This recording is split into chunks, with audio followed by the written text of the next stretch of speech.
اب جس چیز کے مسائل شروع ہو رہے ہیں وہ سال میں روزانہ ہر روز میں کئی مرتبہ اس کی ضرورت پڑتی ہے. قرآن پڑھیں گے اس کی ضرورت پڑے گی، جو ہے وہ نماز پڑھیں گے اس کی ضرورت پڑے گی، اور وہ کیا ہے، وہ وضو کے مسائل ہے. تو اس لیے یہ وضو کے مسائل ہم خود بھی سنیں اور اپنے بچوں کو پابند بنائیں ایسی نشست میں بیٹھنے کا. یہ ہمارے اوپر ذمہ داری ہے، ہمارے بچوں کو ان مسائل کا جاننا، وضو، نماز کا جو چیزیں ان پر فرض ہو گئی ہے، یہ ماں باپ کی ذمہ داری ہے کہ ان کو یہ دین کی تعلیم دے. تو آپ اگر وہ خود نہیں دے سکتے، ایسے ماحول کو ان کو پابند بنائیں، تو ہم خود جو ہے اس کو سیکھیں، اپنے گھر والوں کو بتائیں، بچوں کو بتائیں. تو وضو کے مسائل، وضو میں 4 چیزیں فرض ہے. نمبر 1، پورے چہرے کا دھونا، ایک کان کی لو سے دوسرے کان کی لو تک، پیشانی کے بالوں سے لے کر تھوڑی کے نیچے تک، یہ پورا چہرہ، اس کو دھونا فرض ہے. تھوڑا سا حصہ بھی خشک رہ جائے گا وضو نہیں ہوگا. ایسے ہی دونوں ہاتھوں کو کوہنیوں سمیت دھونا، اگر یہ کوہنیاں رہ جائیں گی وضو نہیں ہوگا. کوہنیوں سمیت جو ہے وہ یہ دونوں ہاتھوں کا دھونا. ایسے ہی اگر جو ہے وہ ہاتھ کے اوپر کوئی نیل پالش لگا رہ گیا، کوئی پینٹ لگا رہ گیا، اکثر ساتھی پینٹ کاریوں کے پینٹ کا کام کرتے ہیں، یا پورا ایسے معاملہ ہو گیا، یا خواتین نے نیل پالش لگائی ہوئی ہے، اب چونکہ یہ فرض میں داخل ہے، دونوں ہاتھوں کو کوہنیوں سمیت دھونا یہ فرض ہے. تو اب چونکہ وہ نیل پالش لگائی ہو یا جو پینٹ ہوتی ہے وہ لگی ہو، اب اگر وہ ایک نقطہ بھی لگا رہ گیا، زیادہ نہیں، ایک نقطہ بھی لگا رہ گیا، چونکہ ایک بال برابر جگہ بھی خشک نہیں ہونی چاہیے، چونکہ اس کی جگہ نیچے پانی نہیں پہنچے گا تو وضو نہیں ہوگا. ایسے آدمی کو اگر پتہ نہیں چلا، بے دہانی میں اس نے نماز تو پڑھ لی، بعد میں پتہ چلا میرا تو پینٹ لگا ہوا ہے، اور فقہا کیا فرماتے ہیں، وہ فرماتے ہیں اس کو دوبارہ نماز پڑھنی پڑے گی، اس کو صاف کرے. نماز کا اگر وقت نکل گیا تو یہ نماز کے ذمہ قضا ہے، یہ اس کو کرنی پڑے گی، یہ اس کے ذمہ سے جو ہے یہ ادا نہیں ہوئی، کیونکہ فرض ہے نا، فرض کے بغیر چارہ ہی نہیں ہے. تو دوسرا فرض کیا ہے، دونوں ہاتھوں کو کوہنیوں سمیت دھونا. تیسرا فرض چوتھائی سر کا مسح کرنا. اگر کسی نے اتنا ہی مسح کر لیا، بس ہاتھ گیلا کر کے ایسے بھی کر لیا، اس کا فرض ادا ہو جائے گا. اگر کسی نے یہ بھی نہیں کیا، اس نے جو ہے نا مسح کیا ہی نہیں، تو اس کا وضو نہیں ہوگا. اور چوتھا، دونوں پاؤں کو ٹخنوں سمیت دھونا، دونوں پاؤں کو ٹخنوں سمیت دھونا یہ فرض ہے. یہ وضو کے فرائض، یہ 4 چیزیں اگر کسی نے کر لی وضو اس کا بہرحال ہو جائے گا. اب دیکھیں، اب ہم نے خود ہی جو ہے اب مسئلہ ہم خود ہی نکال سکتے ہیں. اب یہ 4 فرائض ہمارے سامنے ہیں. ہم سے کوئی پوچھے، کسی آدمی نے جو ہے وہ فوارہ کھولا اور اس کے نیچے نہانا شروع کر دیا، تو کیا اس کو وضو ہو جائے گا کہ نہیں ہوگا؟ وضو ہو جائے گا نا، کیونکہ 4 فرض ادا ہو گیا، ہاتھ بھی گیلا ہو گیا، چہرہ بھی پورا صاف ہو گیا، یہ بھی ہو گیا، سر پہ پانی بھی چلا گیا، تو اس کا وضو ہو جائے گا. ایسے ہی جو ہے کوئی ایسے پانی کا حوض ہے، تالاب ہے، نہر میں ڈبکی لگا دی، اگر جو اس کی نیت نہیں ہے، نیت اس کی وضو کی ہے ہی نہیں، اس نے جو ہے وہ ڈبکی لگا دی، بعد میں آیا اس نے کہا اچھا نماز کا ٹائم ہو گیا ہے، پھر یاد آیا میں نے تو ڈبکی لگائی تھی، پانی میں غوطہ لگایا تھا، تو میرا وضو ہے، اللہ اکبر کر کے نماز پڑھ سکتے. کیوں؟ کیونکہ 4 فرائض جو ہے وہ پورے ہو گئے ہیں. اس کے علاوہ اگر کسی نے بسم اللہ نہیں پڑھی، وضو کے شروع کرتے ہوئے بسم اللہ الرحمن الرحیم نہیں پڑھی، تو وضو ہو جائے کہ نہیں ہوگا؟ وضو ہو جائے گا، کیونکہ یہ فرض نہیں ہے، یہ فرائض میں سے نہیں ہے. اب دیکھیں، احادیث سے ہم مسئلہ نہیں نکال سکتے، ہماری اتنی جو ہے استعداد ہی نہیں ہے. جیسے کوئی انگلش کی میڈیکل کی عبارت پڑھ کے ہم جو ہے وہ دوائی اپنے لیے تجویز نہیں کر سکتے، یا کسی کے لیے نہیں کر سکتے. کیوں؟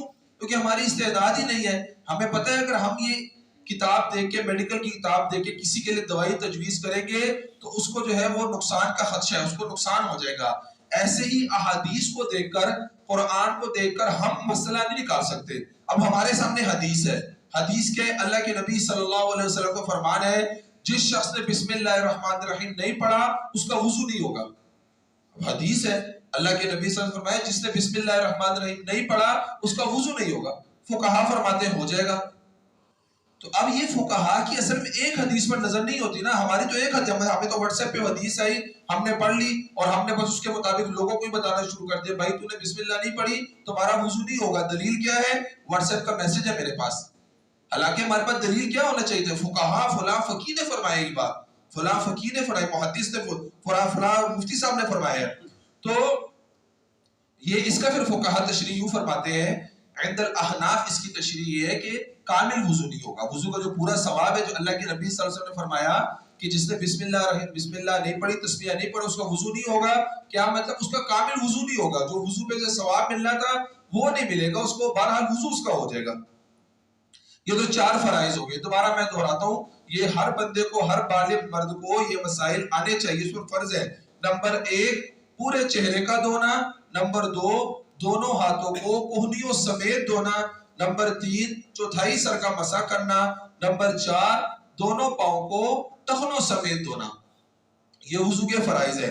اب وضو کی سنتیں، یہ وہ چیزیں ہیں، یہ 14 جو باتیں بھی آگے عرض کی جا رہی ہے، یہ وہ چیزیں ہیں کہ جس کو ہمیں ہر بندے کو کرنا، سنت ہے نا، ثواب ہے، ثواب ملے گا، لیکن اگر نہیں کریں گے تو گناہ نہیں ملے گا، گناہ نہیں ملے گا۔ ہاں مستقل نہیں چھوڑنا چاہیے، مستقل اس کو عادت بنا لے، ظاہری بات ہے رسول اللہ صلی اللہ علیہ وسلم کا مبارک طریقہ ہے تو اللہ کی ناراضگی کا خدشہ ہے، بہرحال وضو ہو جائے گا۔ تو وضو کی سنتوں میں سے ہم ترتیب سے چلیں گے نا تو انشاءاللہ آسانی سے یاد ہو جائے گا۔ 14 ویسے تو مشکل ہوتا ہے یاد کرنا، لیکن ترتیب سے چلیں گے۔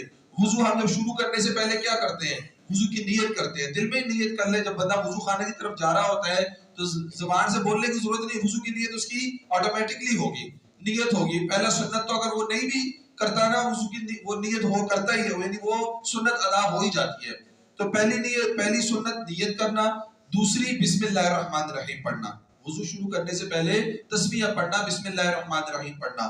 اب وضو شروع ہو گیا، اب وضو جب شروع ہوگا تو سب سے پہلے کیا کرتے ہیں؟ کلی کرتے ہیں، تو یعنی دونوں پہلے ہاتھوں کو دھونا، تو دونوں ہاتھوں کو دھونا، ٹھیک ہے۔ اب اس کے بعد کیا کرتے ہیں؟ کلی کرتے ہیں، تو کلی کرنا سنت ہے، ٹھیک ہے۔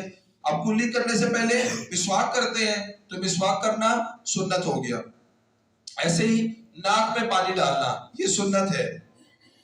اور یہ جتنے بھی اعضاء کو دھونا ہے، اس کو 3 مرتبہ دھونا، یہ بھی سنت ہے۔ اگر 1 مرتبہ دھو لیا تو وہ سنت ادا نہیں ہوگا، تو 3 مرتبہ دھونا۔ اس کے علاوہ داڑھی کا خلال کرنا، داڑھی کے بارے میں مسئلہ یہ ہے، پورے چہرے کا دھونا فرض ہے۔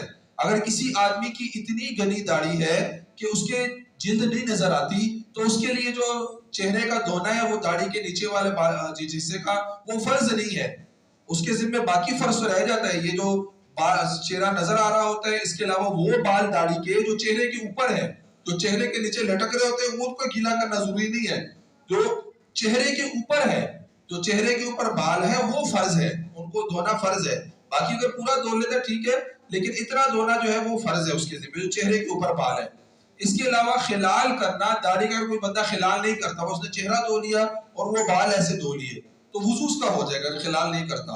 خلال کرنا سنت ہے، داڑھی کا خلال کرنا سنت ہے۔ اس کا طریقہ کیا ہے؟ پہلے جو ہے بھی ہاتھوں کی انگلیوں کو کھول کر دائیں ہاتھوں کو اس کو نیچے سے جو ہے وہ ایسے، اچھا ہم میں سے ہر آدمی داڑھی کی نیت کر لے۔ اللہ کے نبی صلی اللہ علیہ وسلم کی یہ وہ سنت ہے جو مستقل ہے، اس لیے فقہاء نے اسے واجب کا درجہ دیا ہے۔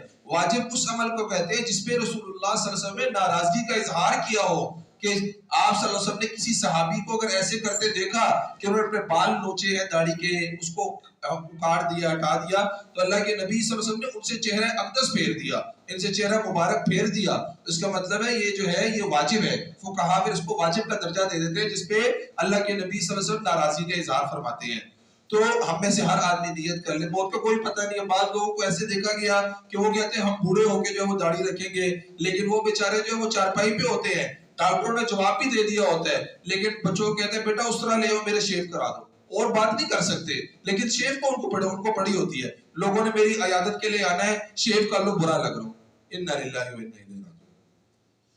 اتنا لمبا سفر ابھی آگے آ رہا ہے جو کبھی ختم نہیں ہونا، ہمیشہ ہمیشہ کا ختم خسبی کا وہ سفر ہے، ابھی بھی اس کو لوگوں کی پڑی بھی ہے۔ اس لیے اللہ کے نبی صلی اللہ علیہ وسلم فرمایا جو آدمی اللہ کو راضی کرتا ہے، لوگوں کو چھوڑ کے، لوگ ناراض ہوتے ہیں اس بات میں، اللہ کو راضی کر کے اگر لوگ ناراض ہوتے، مثال کے طور پہ میں یہ نیت کر لوں میری بیٹی کی شادی ہے، میں گانے نہیں لگاؤں گا، اللہ ناراض ہوں گے، لیکن دوسری طرف کیا ہے، خاندان والے ناراض ہو جائیں گے۔ اگر میں گانے نہیں چلاؤں گا تو خاندان والے ناراض ہو جائیں گے، میں چلاؤں گا تو اللہ ناراض ہو جائیں گے۔ تو اللہ کے نبی صلی اللہ علیہ وسلم فرمایا اگر اس نوعیت میں بندہ آ جائے، یہ اللہ کو راضی کر لیتا ہے لوگوں کی ناراض کر کے، تو اللہ رب العزت لوگوں کے دلوں میں اس کی محبت ڈال دیں گے، لوگ بھی اس سے راضی ہو جائیں گے۔ لیکن اگر یہ اللہ کو ناراض کر کے لوگوں کی رضا کی فکر میں لگ جاتا ہے تو لوگ جو ہے وہ کبھی اس سے راضی نہیں ہوں گے اور اللہ بھی جو ہے وہ ناراض ہو جائیں گے۔ تو اس لیے ہمیں یہ نیت کر لینی چاہیے۔ تو داڑھی کا خلال کیسے کرنا ہے؟ دائنے ہاتھ کو جو ہے وہ نیچے سے یعنی داڑھی کے نیچے سے اندر کی طرف سے اس کو ایسے بائل لے کے آنا ہے، داڑھی کے بالوں کے اندر سے اس کو ایسے بائل لے کے آنا ہے. اس کے بعد جو ہے جو داڑھی کے دائیں اور بائیں حصہ ہے اس کو جو ہے ایسے کر لینا ہے اور ایسے کر لینا ہے. یہ داڑھی کی خلال کا سنت طریقہ ہے. دوبارہ دیکھیے گا، یہ جو ہاتھ ہے اس کو داڑھی کے بالوں کے نیچے سے ایسے لا کے باہر نکال لینا ہے، اور دوسرا پھر جو ہے اس کو ایک دفعہ ایسے کر لینا ہے اور دوسرا ایسے کر لینا ہے. یہ داڑھی کے خلال کا سنت طریقہ. اس کے بعد ہاتھ پاؤں کی انگلیوں کا خلال کرنا، یہ بھی سنت ہے. ہاتھ پاؤں کی، ہاتھ جب شروع میں دھوتے ہیں تو خلال جو ہے اس کو کر لیا جائے. ایسے ہی پاؤں کے جو پاؤں دھوتے ہیں اس کو اس کی انگلیوں کے درمیان جو حصہ ہے اس کا خلال کر لیا جائے. پورے سر کا مسح کرنا، پورے سر کا مسح کرنا سنت ہے. مسح کا طریقہ کیا ہے؟ یہ جو ہے یہ ہاتھوں کو ایسے پکڑیں گے کھول کے، اور اس کے علاوہ یہ جو تین انگلیاں ہیں اس کو ایسے لے کے آئیں گے ایسے، اور پیچھے تک لے جانا ہے. یعنی پورے سر پہ جو ہے اس کو ایسے پھیر دینا ہے. ٹھیک ہے. اس کے بعد یہ والی جو انگلی، یہ بھی سنت ہے. کانوں کا خلال کرنا یہ سنت ہے. اس کو ایسے کر کے اس کے بعد جو ہے کانوں کے پیچھے کا خلال ہو جائے گا، یعنی شہادت کی انگلیوں سے کانوں کے اندر کا خلال. اس کے بعد جو انگوٹھا ہے اس کے کانوں کے پیچھے کا خلال، اور اس کے بعد سر کے مسے کا خلال. یہ سنت نہیں ہے، مستحب ہے. جو سر کا مسا ہے، جو گردن کا مسا ہے، یہ سنت نہیں ہے، مستحب ہے. اس کے علاوہ کانوں کا مسا ہو گیا. ترتیب سے کام کرنا، یعنی پہلے جو ہے وہ چہرہ دھونا اس کے بعد ہاتھ دھونا. ایسے نہیں کہ پہلے ہاتھ دھو لیا اس کے بعد چہرہ دھو لیا تو ترتیب رہ جائے گی. یہی جو ہے وہ مسئلہ ہے. اگر بندہ نہانے فوارے کے نیچے کھڑا ہو گیا، تالاب میں اس نے چھلانگ لگا دی تو وہ تو وضو تو اس کا ہو جائے گا، لیکن خلاف سنت ہو گیا. ترتیب سے نہیں کام کیا اس نے. پہلے چہرہ دھونا چاہیے تھا، اس کے بعد ہاتھ، اور پھر اس کے بعد پاؤں. اس کے علاوہ جو ہے پے در پے کرنا. کیا مطلب؟ یعنی ایک اعضاء کے سوکھنے سے پہلے، چہرہ دھویا ہے، چہرے کے سوکھنے سے پہلے جو ہے وہ ہاتھوں کو دھونا. ایسے نہیں کہ چہرہ دھو لیا اب باتوں میں لگ گیا کہ چہرہ جو ہے وہ سوکھ جائے اتنی دیر، تو یہ خلاف سنت ہو جائے گا. یہ وضو کی سنتیں ہیں. ان میں سے اگر کوئی ایک رہ جائے تو وضو بہرحال ہو جائے گا، لیکن یہ ہے کہ وضو کا جو پورا ثواب ہے وہ اس کو نہیں ملے گا. ہمیں چاہیے جو فرائض کے ساتھ ساتھ سنتوں کو بھی اس کا اہتمام کرے. دوبارہ میں مختصراً اس کو جو ہے وہ ریپیٹ کر دیتا ہوں. کل کی نشست میں ہم نے وضو کے مفسدات پڑھنے ہیں، وہ چیزیں جن سے وضو جو ہے وہ ٹوٹ جاتا ہے. انتہائی اہم ہے، اکثر جو ہے وہ لوگوں کو پتہ نہیں ہوتا اور وہ جو ہے نا تذبذب میں ہی رہتے ہیں. 7-8 چیزیں ہیں، اس کو ہم جو ہے وہ یاد کر لیں گے. بہت ہی آسان طریقہ ہے. انشاءاللہ ہم اس قابل ہو جائیں کہ ہم اوروں کو یاد کرا سکیں، بچوں کو، اپنے گھر والوں کو. تو وضو کے فرائض 4: چہرے کا دھونا، پورے چہرے کا، دونوں ہاتھوں کو کوہنیوں سمیت دھونا. چوتھائی سر کا مسح کرنا، اور دونوں پاؤں کو ٹخنوں سمیت دھونا. وضو کی سنتیں: نیت کرنا، بسم اللہ الرحمن الرحیم پڑھنا، 3 مرتبہ سارے اعضاء کو دھونا، مسواک کرنا، کلی کرنا، ناک میں پانی ڈالنا، داڑھی کا خلال کرنا، ہاتھ پاؤں کی انگلیوں کا خلال کرنا، پورے سر کا مسح کرنا، کانوں کا مسح کرنا، ترتیب سے سارے اعمال کرنا، اور اس کے علاوہ پے در پے جو ہے یہ کرنا، یعنی ایک اعضاء کے سوکھنے سے پہلے دوسرے اعضاء کو دھونا. اس اعتبار سے اس حوالے سے کوئی سوال ہے تو آپ پوچھ سکتے ہیں. نہاتے ہوئے جو سنت ہے بسم اللہ پڑھنا، نہاتے ہوئے اگر بندہ نہا رہا ہے بسم اللہ پڑھ سکتا ہے؟ ہاں جی، جو غسل خانہ اگر الگ ہے، یعنی واش روم والی جگہ، ناپاکی والی جگہ سے جو ہے نا وہ الگ ہے، اسے کر سکتا ہے. لیکن عام طور پہ ہمارے ہاں یہ ہوتا ہے فلش اور جو غسل والا سسٹم ہوتا ہے وہ ایک ساتھ ہوتا ہے. تو اس کو چاہیے ایسے آدمی کو پہلے جو ہے وہ پڑھ لی. اور دوسرا یہ ہے کہ کپڑوں کے ساتھ، یعنی یہ جب واش روم میں جائے گا تو پھر کپڑے اتر جائیں گے، تب بھی اللہ کا نام جو ہے وہ کپڑوں کے ساتھ، یعنی ادب میں جو ہے نا وہ پڑھے. تو اس لیے غسل خانے یا واش روم سے جانے سے پہلے جب یہ غسل کی نیت کرتا ہے تب بسم اللہ پڑھ لے. سوال یہ تھا کہ غسل کرتے ہوئے، بھائی نے سوال کیا کہ غسل کرتے ہوئے بندہ جب اندر جاتا ہے، واش روم میں جاتا ہے، ادھر بندہ بسم اللہ الرحمن الرحیم پہلے پڑھ لے. تو ایسا نہ کرے، اس کو چاہیے کہ واش روم جانے سے پہلے جو ہے وہ بسم اللہ پڑھ لے. دوسرا سوال یہ ہے کہ وضو کرنے سے پہلے استنجا کرنا لازمی ہے؟ ہاں جی، سوال بھائی نے پوچھا کہ وضو کرنے سے پہلے استنجا کرنا لازمی ہے.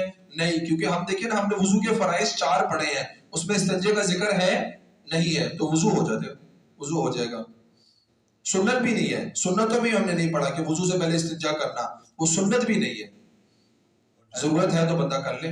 جو کلر لگاتے ہیں بالوں کو ادھر ادھر، ان سے وضو ہو جائے گا؟ ہاں جی، سوال کیا بھائی نے کہ جو کپڑوں بالوں کو کلر اگر لگایا ہو تو وضو ہو جائے گا. ہاں جی، بالوں کا جو کلر ہے اس سے وضو ہو جائے گا. نسوارا کے جو تسبیح پھیرتے ہیں لوگ، یہ جائز ہے کہ ممنوع ہے. اچھا یہ جو وضو کے علاوہ مسائل ہے یہ میں آپ کو الگ سے ابھی آپ مجھ سے نماز کے بعد پوچھ لیجیے گا. اس کی جگہ کوئی اور مسئلہ؟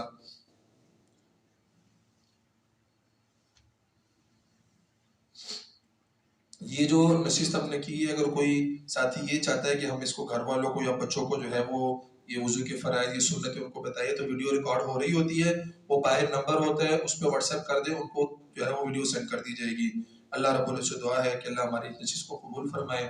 آخر دعوانا الحمدللہ. استنجا کے بارے میں مولانا استنجا کے بارے میں جو فرمایا آپ نے، تو یہ اگر ساتھی بات ایسے ہوں گے کہ وہ سمجھیں گے کہ استنجا ضروری نہیں ہے، اس کا مطلب ذرا تھوڑا سا وضاحت ہو جائے کہ استنجا تو اگر پیشاب کرے گا تو استنجا کرنا تو فرض ہے اور ضروری ہوگا، تو اس طرح اگر تفصیل ہو جائے تو ایسے لوگوں کے بغیر. ٹھیک ہے. الحمدللہ رب العالمین والصلاة والسلام علی سید الانبیاء والمرسلین اللہم صلی اللہ علیہ وسلم تبارک ذا الجلال والاکرام. یا اللہ ہمارا بیٹھنا قبول فرما، اس نشست کو اپنی بارگاہ میں قبول فرما، کیونکہ میں متحد ہے کہ اپنے فضل سے معاف فرما، پورے دین کو سیکھ کر اس پر عمل کرنے کی توفیق عطا فرما. یا اللہ ہمیں ہماری نسلوں کو دین پر چلا، یا اللہ پوری دنیا میں دین کو غالب کرنے کا ہمیں ہماری نسلوں کو ذریعہ بنا. یا اللہ مظلومین کی مدد و نصرت فرما، خصوصاً اہل فلسطین کے حال پہ رحم فرما. یا اللہ جتنے مسلمان دنیا سے چلے گئے خصوصاً ہمارے عزیز و اقربا، یا اللہ ان کی بخشش فرما.